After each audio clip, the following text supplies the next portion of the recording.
El 11 de julio se rompió totalmente el mito de los grupúsculos. Se dejó bien claro que hay una gran parte del pueblo de Cuba que está harta, que ya no quiere este pacto social que ha durado demasiado tiempo y que se ha oxidado, que está anquilosado, que es obsoleto, que ya entró en fase terminal de obsolescencia.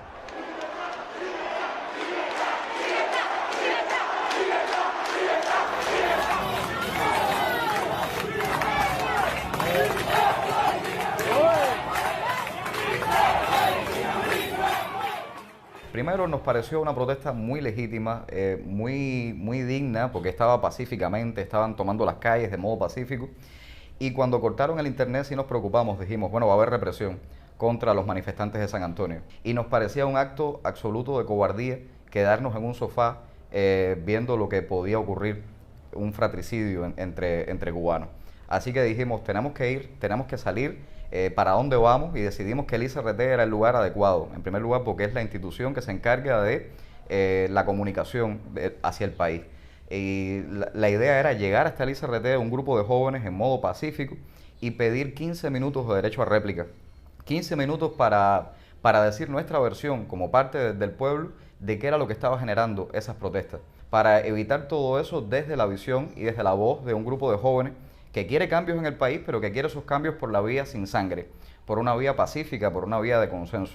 Queremos saber la verdad, queremos saber la verdad, queremos saber la verdad, queremos saber la verdad, queremos saber la verdad, queremos saber la verdad. Y bueno, ya todos saben lo que pasó, salieron a repudiarnos en ese lugar, gritándonos horrores, los mismos horrores de siempre. Nosotros decidimos sentarnos en el piso para que fuera más evidente que no estábamos en plan violento en ese lugar, y así todos nos agarraron por la fuerza y nos lanzaron como si fuéramos sacos de escombro a un camión que se usa normalmente para trasladar basura en la ciudad. Cuando llegamos al vivac, constantemente seguían llegando jóvenes desde distintas partes de La Habana que habían participado también en otras manifestaciones. Gente muy joven, muchachos de 17, 18 años, que habían participado en protestas de todo tipo, desde las más pacíficas hasta las más violentas.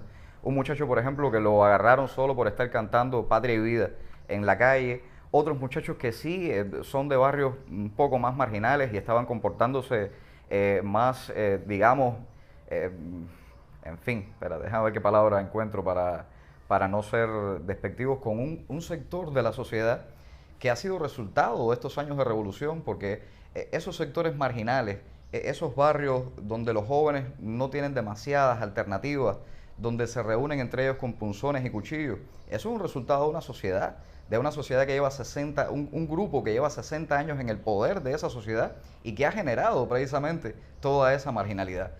Y en esa celda donde estábamos 11 personas, había como una especie de pequeña república.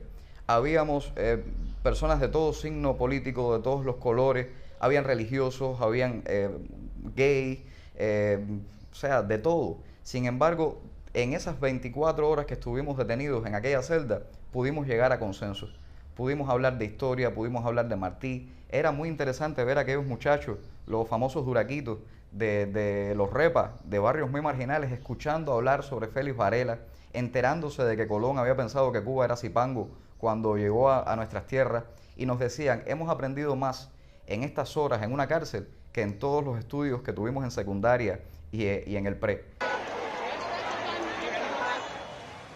¿Dónde están las cifras? Porque no he visto en conferencia de prensa que se den cifras reales de cuántos detenidos hay en el país. Yo calculo que están cerca de 1000 personas detenidas en toda Cuba. Esto no fue una protesta localizada en un lugar, en una sola ciudad. Fue toda Cuba, una buena parte del pueblo que dijo, ya basta, no podemos seguir así en estas circunstancias. Entonces hay que darse cuenta de que Cuba necesita un nuevo pacto, Cuba necesita un nuevo consenso. Hay que llegar a un cambio real, no a curitas. No se puede tapar un salidero enorme en una tubería oxidada con una simple curita, con un remiendo. Sin democracia, sin libertad, sin una apertura real, sin un diálogo hacia lo interno con toda una sociedad, reconociendo que hay una oposición, reconociendo que hay una parte del pueblo insatisfecha, reconociendo que hay una parte que ya no quiere saber de estos señores en el poder, con un solo partido gobernando. Si no reconocen eso, la paz es momentánea. Y estamos dispuestos a todo. Y estaremos en las calles combatiendo. Y sabemos que se están orquestando incidentes de este tipo. Sabemos que en estos momentos hay masas revolucionarias en las calles de La Habana también enfrentando elementos contrarrevolucionarios. Casi siempre que hay insatisfacción popular, descontento, casi siempre que hay protestas masivas, hay violencia. ¿Qué se puede hacer para evitarla? Bueno, no intentar apagar el fuego con gasolina, que fue lo que hizo el señor Díaz-Canel. El llamado al combate del señor Díaz-Canel es el acto más irresponsable que podía cometer un político en una situación como esta. Hemos visto cómo en los últimos días ha ido matizando, suavizando su discurso, pero a nadie se le va a olvidar ese llamado al combate, ese llamado violento que hizo en medio de una situación crítica que estaba viviendo la sociedad cubana. Por lo tanto, él es el responsable máximo de todos esos incidentes, de todos esos hechos violentos que ocurrieron en las calles. Entonces yo creo que la agudización de la crisis que está viviendo Cuba responde fundamentalmente a errores del propio gobierno. Hacer la tarea de ordenamiento dentro de la pandemia fue un desastre, porque trajo una inflación galopante, trajo más divisiones dentro de la sociedad, más miseria, más exclusión, gente que no tiene acceso a divisas para poder comprar productos básicos en las tiendas en MLC, trajo por supuesto todo esto de los apagones. Cuba realmente en los negocios no es muy buena, se endeuda, no puede resolver sus problemas, pretenden controlarlo todo. Alguien me decía: Junior, tienes que valorar que el presidente no duerme pensando en la leche en polvo. Un presidente que no duerme pensando en la leche en polvo es un mal presidente, porque lo que debe crear son estructuras sociales, estructuras económicas, para que otros, gente muy eficiente, se encargue de que haya leche en polvo. Y entonces tú como presidente debes encargarte de que los más pobres, los más desfavorecidos, tengan acceso a ese tipo de productos, tengan algún tipo de ayuda del gobierno para paliar, digamos, su crisis personal, su crisis circunstancial. Pero no tú como presidente dejar de dormir pensando en cómo entrar un barco de leche en polvo, porque lo estás haciendo mal. El cambio real en Cuba va a ocurrir adentro y arriba, dentro del poder, allá arriba en esa cúpula. Cuando algunas personas ahí cobren dignidad y se den cuenta de que han traicionado a su propio pueblo, cuando muchas de esas personas revienten también su burbuja mental, entonces comenzarán a ocurrir cambios en Cuba. Y ya lo hemos visto, porque con los resultados de estas protestas, muchos artistas que hasta ayer no se atrevían a asumir una postura, lo están haciendo. La gente ha cambiado, la sociedad de Cuba cambió y nosotros no nos hemos dado cuenta.